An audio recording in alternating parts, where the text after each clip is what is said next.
No, I looked. Did O.J. Simpson get away with murder? No, I looked at all the evidence they had and talked to the experts. They never should have brought the charge against him.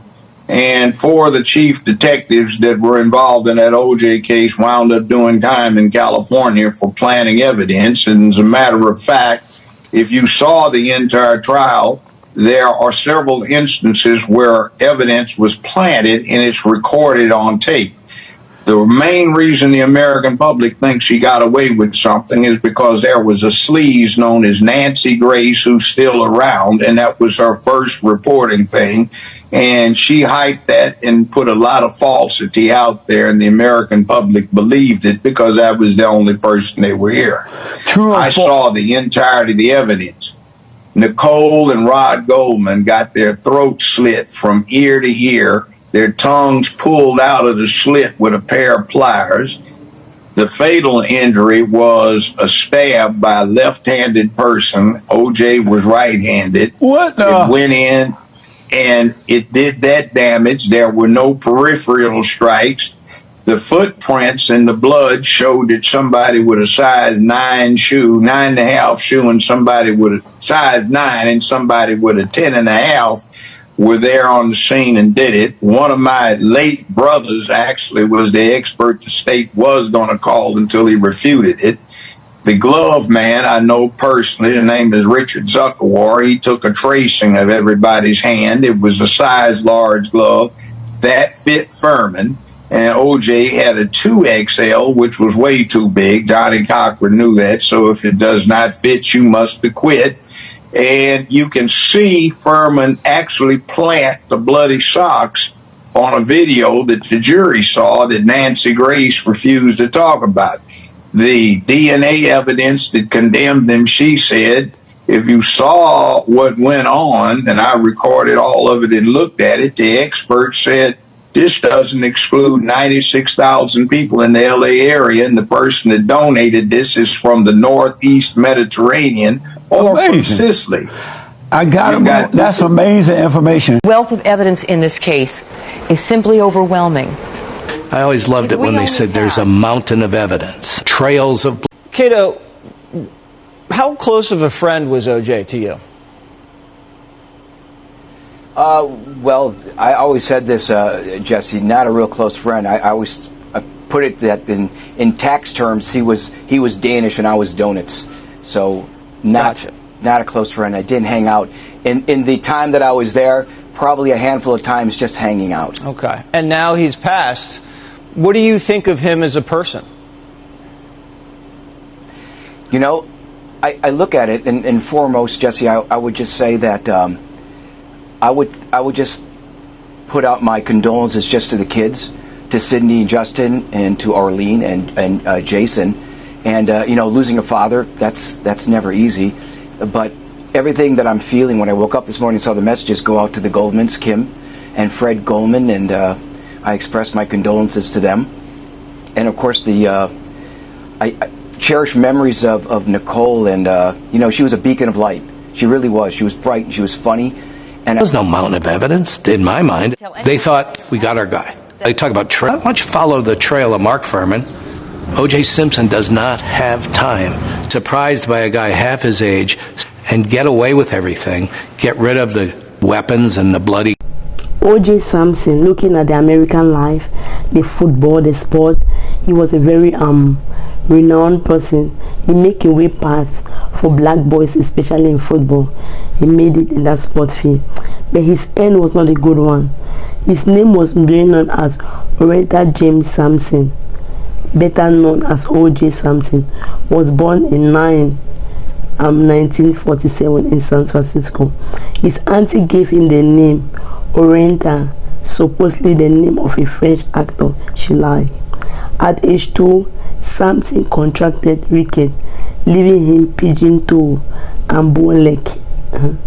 He had to wear a pair of shoes connected by an iron bar for a few weeks, almost every day until he was 5 years old. So the enemy knew where he was going to with that leg. That leg he used to run in the field. So the enemy was after that leg. Simpson's parents separated in 1952, along with a brother and 2 sisters. He was raised by his mother in a roach, largely black Broadway, his district of San Francisco. At age 13, he joined a gang called Perishable Warrior. One fight landed him and San Francisco Youth Guidance Center for nearly a week in 1967. He was from a divorced home, raised by a single mom. Most people believe that is why he was able to become bad at that age. He could commit such crime like that because of his youthful stage.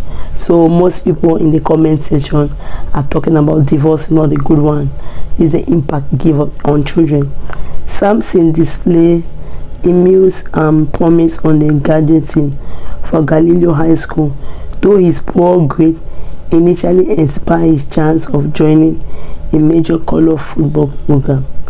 After overwhelming the competition at City College of San Francisco, he was admitted to the University of Southern California as a halfback. That is why they try now to change that. You must be recently 2024. You have to do well in school and do well in football. If you don't do well, they'll pull you back. In a way it's nice, in a way it's not nice, because you have students who can play well, but academically they are not good, so they are going to miss their chances. So what do you really think about it? Let me see your opinion. Simpson gained faith as a 2-line or American halfback for U.S. Journal, setting NCAA record and winning the Headman in Trophy in 1968. The next year, Simpson joined the Buffalo Bills. Pro Tempe did not excel until the offense was still on. The showcase is running, nicknamed the Juice. Simpson topped 100 yards rushing over 5 consecutive years, 1972 to 1976, and led NFL in that category 4 times. In 1973, he became the first NFL player to rush for more than 2,000 yards in single season. This is single season. Somebody that the leg was wicked and bow leg. He had to put up brace till he was 5 years old. Remember, the devil knows now. That's why they say when you're being, you have a potential more on that area, the devil will fight you more in that specific area. The running back also established league record with 23 touchbacks in 1975 and 273 rushing yards against Detroit Lions on Thanksgiving Day. He played for the Bears for 1 more season, being traded to San Francisco. Simpson closed out his football career after playing 1978 and season with his hometown team. So Simpson's closer. In 1983, respectively, Simpson was inducted into college football for fame. So Simpson went to, after retiring from professional football in 1979, Simpson moved on a profitable career as a sports sitter and an actor. He had dabbled in acting while still an active athlete, notable playing a man framed for murder by police's 1974 movie The Policeman. Simpson later appeared in The Naked Gun and his Quest, playing a dimwit assistant detective alongside actor Leslie Nielsen and Priscilla Presley. The former actor regularly appeared on TV commercials for his rental car company, where he was leaping over luggage and other obstacles in an effort to catch a flight. Additionally, he worked as a commentator for Monday Morning Football and NFL on NBC. Simpson was married twice and had 5 kids, 4 of whom are still living. Simpson married Margarita Weasley on June 20, 1967. He had 3 children together, Annie, Jensen, and Aaron.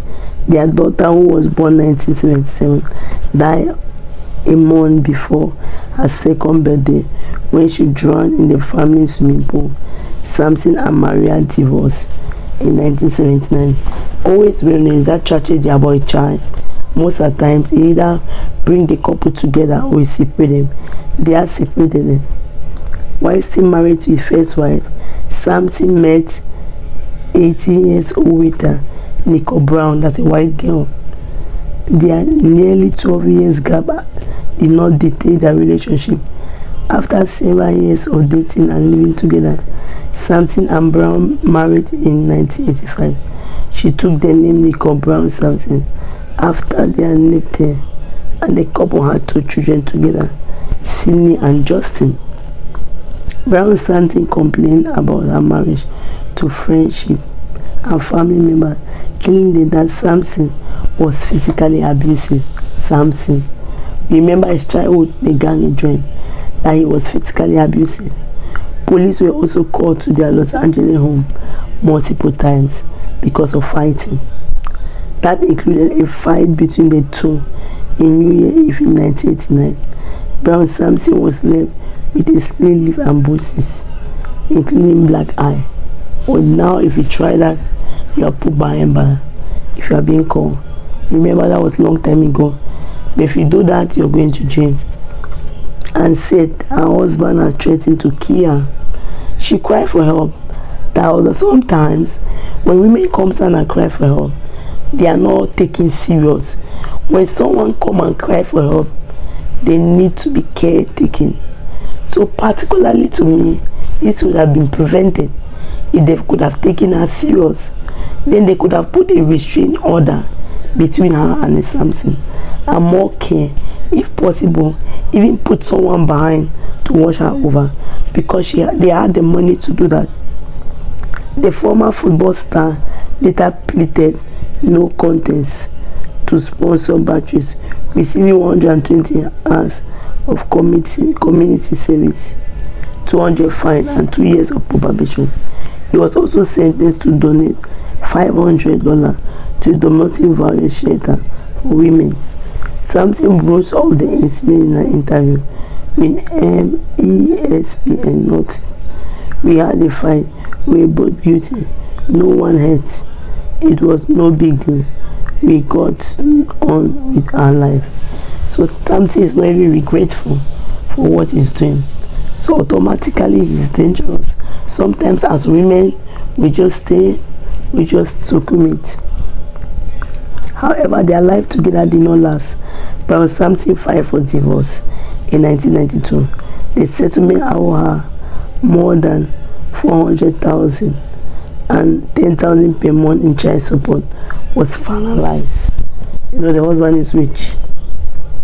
At October, early on the morning of June, that's 2 years after their divorce, 1994, Simpson's ex-wife Nicole Simpson and her friend Ron Goldman were found snapped to death outside of her condominium in Los Angeles. Authorities determined they had been murdered the previous night. The night before, after questioning the former NFL agent, led police to suspect Simpson of the murder, because he has always been said that.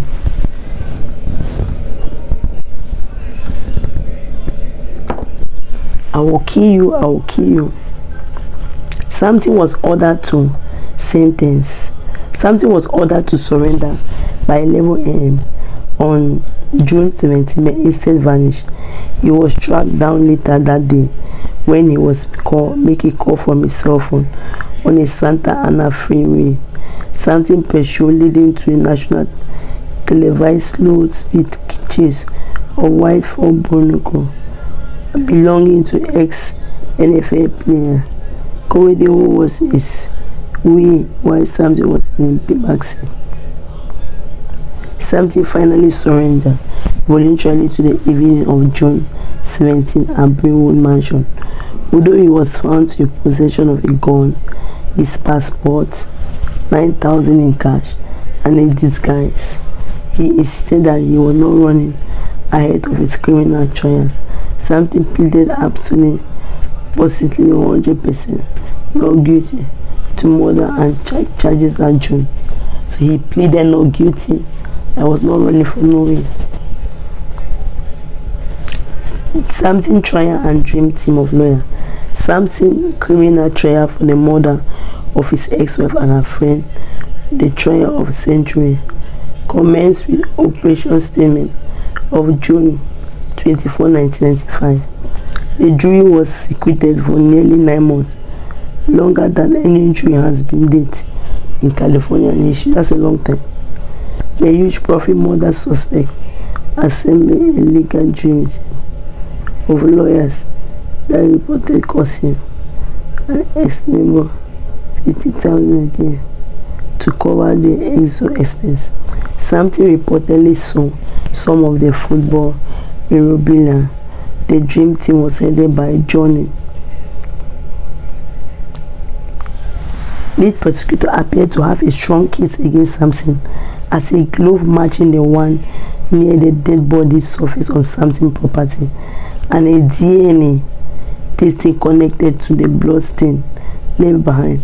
However, Simpson's lawyer successfully raised a doubt about handling the evidence. Cohen Foremost dismissed the matching glove in his closing statement. If it does not fit, you must acquit. On October 1995, the jury found Simpson not guilty of either murder. It was one of the most watched events in television history, with 150 people turning to hear the victim. You know, he was a star. Simpson, the man of the people. How can he commit such a crime? You know, he was racial and he was married to a Caucasian, so that created great awareness also. So people were looking to see what will happen. So Simpson. No matter everything, Simpson, despite his acquittal, Simpson was hauled back to court for a civil right related to Nicole. In 1997, he was found liable for their wrongful death and was ordered to pay families $33 million in damage. He was finally found guilty later. Simpson moved to Florida in 1999, in large part due to state law that prevented his home from being seized. To help cover the civil damage, he auctioned all marijuana to raise money and about labor to return, to show business that never materialized due to his low contribution profile. Not long after his move, the former ally found himself back in headlights on account of his informal anger. He alleged attacked another driver in a road rage incident. December 2002, they were acquitted for murder. The following, so Simpson had a bad temper. He was being fought, so he went back to court. Then in 2007, Simpson and Clarence Stewart robbed 2 sport marijuana dealers at gunpoint in Los Angeles hotel room. Simpson was immediately taken into custody and told police that he had just been trying to reclaim his possession. However, the 2 were found guilty, with Simpson conviction on 12 counts of armed robbery and kidnapping, arriving in 2008. That December, they were sentenced up to 32 years in prison, with possible of parole after 9 years. See what Simpson anger have made. Simpson spent nearly 9 years in prison for armed robbery and kidnapping. A whole professional football player with other billions. Because of anger, he went back to take back whatever medal that was in that office. He could have not done that. Where into his sentence, Simpson sought a new trial in May 2013 by claiming that one of his attorneys he has given him poor advice during 2008. It was my stuff. I followed what I thought was law. The former running back testified in Los Angeles. My lawyer told me I could not break into a guy's room. I did not break into anybody's room. I did not try to murder guys. The guys had my stuff, even though they claimed they did not seal it. Amidst the trial effort, Simpson was granted before on June 13, 2013 for 5 of the 12 convictions that had landed him in prison. That covered 2 convictions for kidnapping, 2 for robbery, and 1 for burglary with firearm. The Navigator Board of Parole Commissioner make the decision based on lack of previous criminal conviction on Simpson's record. Even so, he was forced to review bars for other related sentences. Later that year, Clark County District Judge Linda Murray denied Simpson's request for a new trial. His legal team filed an appeal in 2014, but the Nevada Supreme Court rejected it following September, ruling that there was no reason to overturn the lower court decision. Simpson continued to serve his sentence as Lovelock Gender. On July 2027, 70-year Simpson appeared through video conference like Lovelock in front of Nevada Board of Parole in Kansas City to make his case to be set free. At the hearing, he was live streamed broadcast on television. Simpson answered questions for 4 persons brought about his crime, saying he knew the marijuana dealer well and that he owned the property he took from him. He also referred to the men as security guard and that he had been banished a gun at anyone. I've basically spent a conflict-free life, he said. I was never a guy who got into a fight on the street. Simpson also said, I'm not a guy who lives a criminal life. I'm a pretty straight shooter. Simpson. When speaking about his jail time, he mentioned that he started a Baptist religious service in prison, that he followed the rule. I've done my time, he said. I've done it well and respectfully as anybody can. I've not complained for 9 years. All I've done is to try to be helpful. Simpson also said if released, he was looking forward to spend more time with his family. I've missed a lot of them. The 36th birthday with my children. His older child, Annie, also testified for the family in support of Simpson's release. My experience with him is that he's like my best friend and my rock, she said. I know that he's remorseful. He's truthful, remorseful. Bruce Frommey, one of Simpson's robbing victims, also testified on Simpson Behar. It is time to give him a second chance. He made a mistake. Simpson's lawyer said that client has apologized to Alfred Bresley, the other robbing victim, who he died in 2015. He made it right. The patrol board granted Simpson parole and he was released from the loop just midnight on 2017. After he was released in 2017, Simpson lived in the Los Angeles area while on parole.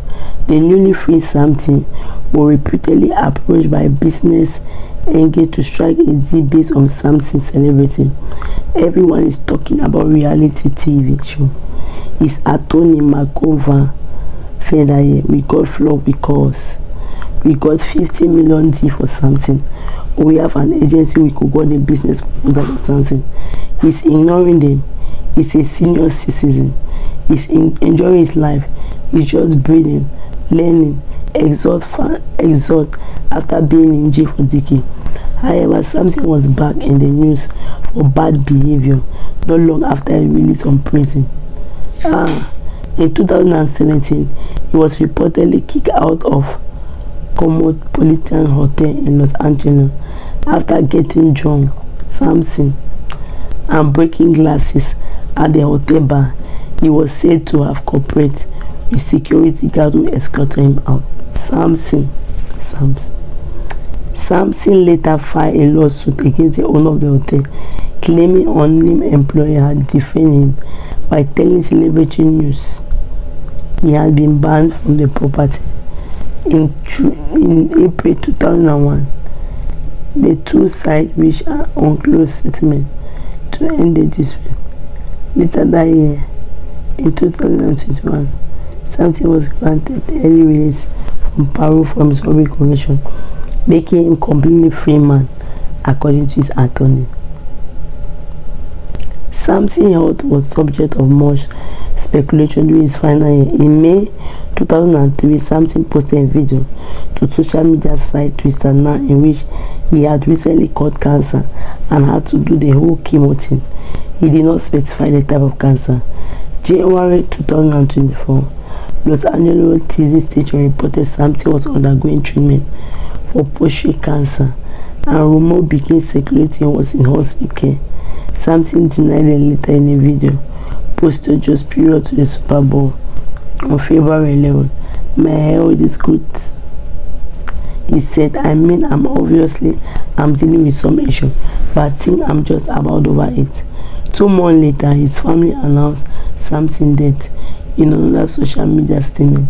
They shared Simpson's death on April 10, 2022, having succumbed to his battle with cancer. The 79-year-old was sponsored by their children, surrounded by their children and grandchildren at the time of his death. Simpson died a happy man. At least he was being surrounded by his family, who love him. Given his celebrity stature and very popular legal history, Simpson had been the subject of multiple movie and book projects. What do you think about this Simpson? All along, what do you think about this story? This was a biography of Simpson, a boy made out of nothing, a boy from a broken home who was sick at 2 years old. He had rickets, his toes were being affected, he had a bow leg, he had to put on a brace for 5 years. And all those he did, I know the pain of putting on brace. I did that for a long time. When I was little, like for 10 years, I put on brace on my leg. I know the impact of it. I can explain that to you. The trials he went through, putting on those braces. But above everything, what do you think? Then God bless him, make him so successful. Sometimes I say that you're being put in that place like success. You work very hard. You have a very good talent. You always say that you are placed in that limelight not because you are the best, but there's favor. God has a purpose why you're there, so you have to fulfill it, because there are people who are multiple times better than you, but they are not on that limelight. God decided to choose you. People more talented, more handsome, more educated, more fit for that position. But God chose you and put you in that limelight for a reason. So Simpson, above everything, he was putting for a reason. But at the end, what did he achieve? After first divorce, second divorce, even the murder he had with the ex-wife. If you are not going right with somebody, let the person be. It's better to just stay alone than to kill yourself or kill someone. No one worth you taking your life or worth taking their life. Just go your separate ways and have peace. Basically, Simpson's life was not a good one. His end was not a good end. A lot of anger, a lot of me, pride of a man. So basically, it's a lesson for everyone watching to learn from Simpson's life. I saw that it was a life of very educative one. He died at 76 years old. Let me see your opinion on the comment section. Thank you very much and God bless you.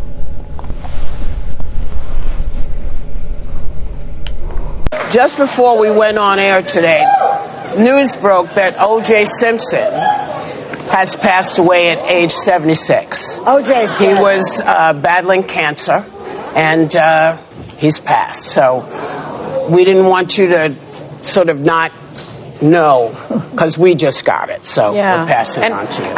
Can I just say that, who doesn't remember the trial of the century? I mean, it was an 11-month-long trial. That's something. The white car. And the Bronco. And I think it's one of those questions, where were you at when O.J. was in that Bronco? I remember I was at Cafe Figueroa on a date with a guy named Paul. Wow. Yeah, I remember it. And I also remember feeling a great sense of injustice happened. It's one of the reasons why I became a prosecutor, because I remember watching Chris Darden, I remember watching Marsha Clark, I remember watching the the great late Johnny Cochran and just the masterful job that I thought everyone did. And I ended up becoming close to Kim Goldman. And I can tell you that even after Her son was killed. her brother, her brother Ron was killed, along with Nicole Simpson. And I remember how palpable, even to this day, that loss is for the family. What was the tragedy part? Well, for me, the tragedy was the injustice, in my opinion. Which part? Which injustice? The criminal trial. The fact that he was not found guilty. Oh, yeah. But he was found liable later, yes, civilly. Like Trump is found liable for rape. Yes, he was the same thing. Well, everything goes back to Trump. Until he's gone, I will not rest. Liable for sexual assault. But